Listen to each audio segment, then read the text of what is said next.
I learned very early on that I suck at staying focused, and it didn't help that there are just so many distractions readily available around us. That random notification on my phone, that new video gaming character I need to level up, and that new anime series I need to catch up with. Distractions are everywhere, and the trouble is that whenever the going got tough with me, whenever I had to do something that I didn't really want to do, well, I would just go ahead and run to all these different distractions. However, what I realized that if I actually wanted to level up in actual life, I need to figure out how to balance out all these distractions with actually getting proper shit done. So in today's video, I want to share with you the press start method, a 3-part solution that I created in order to get started with doing all the tough things in life in a fun and sustainable manner. The game of life is all about doing the difficult things in life and then getting a reward for them and simply repeating the process indefinitely for the rest of your life. If you're just getting started with playing this game, you need to admit to yourself that you suck. Well, I suck, and quite frankly, who doesn't really suck when they're just getting started playing the game? You need to admit to yourself that you have terrible focus, you get distracted really easily, and you simply just lack the willpower to actually follow through with doing all the difficult things. At least that's what I admit to yourself. And what you need to know is that that is completely okay. Because you see, when you're playing a game, you don't really want to jump all the way to level 100 right away. You need to start from level 1, and the fun is in leveling up and actually growing through that process. And this is what the press start method is all about. You see, when you're starting any sort of difficult thing, the difficult thing isn't in actually doing the thing. The difficult thing is in actually getting started doing the thing. I'm sure you experienced this before. You're kind of laying on your couch, you're scrolling on social media, you're really distracted doing something, and you know you have something in the back of your head you know you have to do, but you simply just can't get yourself started to actually do that thing. This is why it is so powerful to actually find a process, find a system in order to get you started, get you excited enough to actually do that tough thing. And in my opinion, there were 3 things that I personally did that helped me kind of see things a little differently, got me excited to do the tough things in order for me to level up in the game of life and actually get the ball rolling and build that momentum towards leveling up. Let's get started with the first of the 3 solutions. Now, the first thing you want to do is you want to make sure that you're embracing your distractions as rewards instead of trying to eliminate them. Now, allow me to explain, right? Because the general advice to actually overcoming procrastination, actually getting started doing things, if you're like, say you're really addicted to social media, watching television, playing video games, whatever it is, right? The general advice is you should just completely quit. You should stop doing that thing. You should just reset your brain. Now, for some people it may work, but what I found was that it didn't really work for me, right? And the problem with this is because for many of our goals, oftentimes the reward for itself is going to be very far into the future. If you're trying to get a fit body, it's going to take a lot of time. If you want to invest and make money, it's going to take a lot of time. If you want to basically do anything that is worth doing in this life, it is going to take a lot of time. So the problem now is, how are you going to motivate yourself to actually do all the short-term things, all the really boring things again and again in order to get that reward at the end of the tunnel? And the solution that I come up with is you need to use those distractions, those fun things, right? Whatever it is that you do enjoy, as rewards for actually doing the day-to-day task. Many people tend to just completely try to eliminate things, and what often happens is they can't really focus, they get distracted, and they just simply fall back into their bad habits without a plan on how they're actually going to keep staying productive. What I found to really help me out is that instead of trying to eliminate, say, playing video games, I made sure that I use video games, that distraction there, as a short-term reward, as that day reward that I get to do if I'm able to accomplish all my daily tasks, right? So if I need to go to the gym, I need to create this video right now. If I need to do whatever busy task that I'm not really looking forward to doing as much, well, I need to make sure I do that before I distract myself. That is a huge difference right now, because now I get excited to actually do the tough things because I know it's going to improve on my life, but on top of that, I also get this huge reward, you know, whatever it is that I'm going to enjoy at the end of the day if I'm able to accomplish that. This is basically delayed gratification, something that we've done a lot as kids. You know, I don't know about you, but my parents used to be like, go ahead and finish your homework up before you actually do any of the fun stuff. This is basically the same concept. Make sure you use whatever reward that's going to excite you and place it at the end of the day, or maybe at the end of whatever it is that you're trying to do, so you feel motivated to actually do the tough things. The trick here is you want to plan your distractions out. You don't want to do it without actually thinking about it. You don't want it to derail your progress. Use it instead to motivate yourself to push yourself forward. That there is number 1. Now, part 2 is all about adjusting the difficulty of your task. Now, we often set these really huge goals. Think New Year's resolutions, right? We set these huge goals, and what often happens is we try doing them, we fail, and then we kind of give up and we say we're going to try again next year. The problem here is that you need to adjust the difficulty in a way that you will be successful in the short term. Now, allow me to elaborate, right? How our human brains function is whenever we're doing something difficult, we need to feel some sort of reward. We need to feel like we're making progress. And that's why when we set these huge, lofty goals and we're not really able to meet them, we feel very unmotivated to continue on with the process. So what you need to do instead is you need to to adjust the difficulty so that way you will be successful in the short term. I mean, just think about video games. If you're playing a game, you want to make sure that you're matching your skill with the right level. If you're playing something way too difficult, then obviously it's not going to be fun. If you're playing something way too easy, it's probably going to be really boring and it's not going to motivate you to continue play. You need to challenge yourself in a way that is just right there. So what this means is that if you're trying to do something for a whole hour, you probably need to start with 10 minutes first. If you can do that consistently for 10 minutes, then you can bump it up to 20 minutes and so forth, right? I do this for every single thing. Whenever I fail at something, the first question I ask myself is, am I able to make this a little bit easier, and how do I do that? How do I simplify stuff so I can make sure I'm successful, and most importantly, I stay consistent enough in order to build my skill, build my confidence, and motivate me to continue to push up towards those higher difficulty levels. And a really cool tip is that instead of trying to simply just make yourself feel motivated to do stuff, try adjusting your environment instead. Think about what you can do to your environment. Can you pack your gym bags first before you actually going to the gym the previous night? Can you rearrange your stuff so that way when you sit down at your desk, everything is really ready to go? Try to make things easy for you by manipulating your environment. That is going to give you a higher chance of success than simply trying to rely on pure willpower alone. By the way, if you're enjoying this video right now, go ahead and smash the like button. It's the easiest way you can support this channel and let me know this kind of content is things that you want me to keep on covering. You know, I'm constantly trying to figure out how we can improve on our lives, how we can improve on our productivity, our confidence,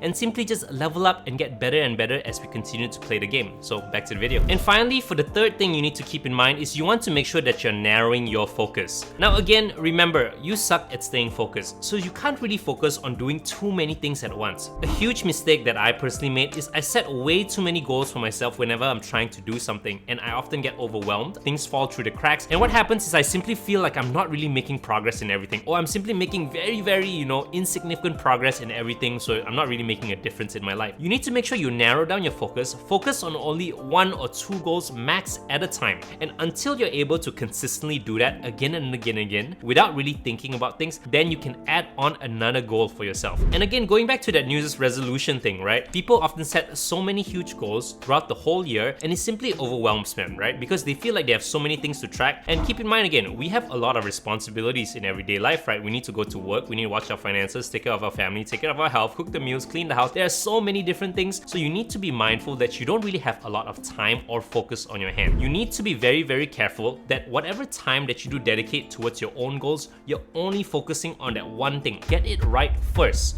You need to understand that deep focus is a very important thing. If you're able to really put all your focus and all your attention to one thing, the likelihood of you succeeding is going to skyrocket. So what I would highly suggest is you completely eliminate all the other goals. Try to prioritize only 1 or 2 things that you know you have to do and simply go crazy on it. And then go ahead and experiment with part 1 and part 2 as well. Just see how far can you actually get with doing this one thing if you simply just narrow down your focus to 1 or 2 goals. So that's about it for today. Thank you so much for watching. I hope you got some value away from today's video. And if you enjoyed the content, go ahead and subscribe to the channel for more. And go ahead and check out this video over here for more content just like this. As always, my name's Christian One. Thank you so much for watching, and I'll see you guys again very soon. Take care. Peace.